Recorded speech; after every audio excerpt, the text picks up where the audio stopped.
Hey everyone, it is Ed Gutowski, and what I wanted to do is I wanted to create a video in which I talk about naturalism and realism. And what I found out over the course as I've been teaching is, a lot of the videos and the lectures that I found don't do a really good job of explaining these two terms. And so I thought it was important that I might create a video to help students better understand naturalism and realism. And so it's important to understand that naturalism and realism, they are two arguments and they're two literary terms. I think it's important to understand the difference between these two terms. So notice for the backdrop of this, I've used the iconic figure of Half Dome in Yosemite as a way to kind of help students to kind of understand what the difference between naturalism and realism is. So one of the things that I wanted to do was to talk about two significant figures that really shaped naturalism and realism. And those are John Muir and Teddy Roosevelt, because it's when John Muir met with Teddy Roosevelt, he really helped to establish Yosemite National Park. And so if we think about in terms of naturalism and realism, what they really are is their backlash against Romanticism. Romanticism was, in the 19th century, Romanticism wanted to over-romanticize things, wanted to talk about how great and glorious everything was, and create kind of this over-exaggerated view of life. And what naturalism and realism were kind of a pushback against these ideas. So even if you look at John Muir, who's considered to be one of a real founder of naturalism, he was very romantic. He had a romantic idea of nature, right? So when he says climb the mountains and get in their good tidings, right? He had kind of a romantic view of nature, and so much so that when he met with Teddy Roosevelt, Roosevelt decided to make Yosemite National Park a national park. So naturalism and realism are kind of a pushback against romanticism. So as we kind of push forward, we can say, okay, well, what is naturalism? And before I get into kind of a definition of naturalism and realism, you have to understand that these two terms are very, very similar. It's really hard for scholars to kind of tell the difference between the two because the differences can be very, very subtle. But if we shift and we ask, okay, what is naturalism?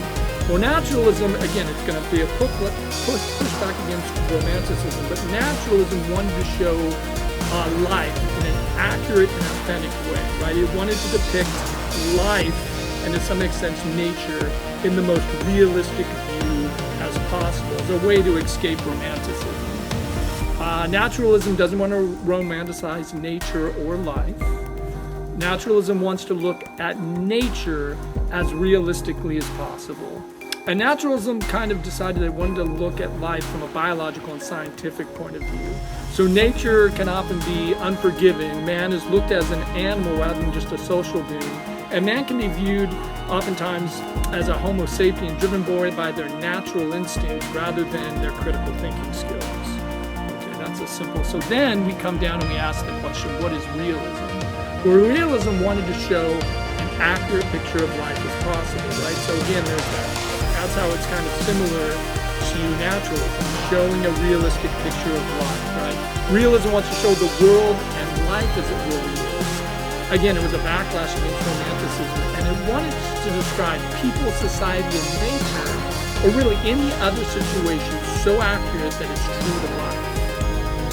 And realism oftentimes focuses on the middle class and the working class. So you can think of a way that naturalism and realism separates itself. Because naturalism wants to give an accurate picture of life through a scientific lens, whereas realism wants to focus and give an accurate picture of life that focuses on kind of the middle and working class. So now if I come back and I look at this, let's look at the iconic picture of Half Dome in Yosemite. So notice a romantic might look at this and say, oh, look at how beautiful it is. Look at the trees. They're great. There's Half Dome. I'm going to go climb Half Dome. It's going to be an epic, great big adventure. Oh, it's going to be beautiful and exciting. So notice that's a kind of a romantic view of how to describe Half Dome. Now, notice that what a a realist might do in this picture is he might sort of describe it slightly different. So a realist might say, look at the trees. They're green. They're pine trees, right? This picture of this image might describe as spring has come, because notice there's snow in the area, not a lot of snow, right? Half Dam has snow on it. The sky is blue.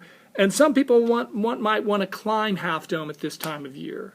So notice the difference between the romantic image that I described and then the realistic image is just to describe the details as it naturally be. Now the picture might represent naturalism in a similar way, but notice that a naturalist might say, look, here's a picture of Half Dome. The trees are green. There are pine trees.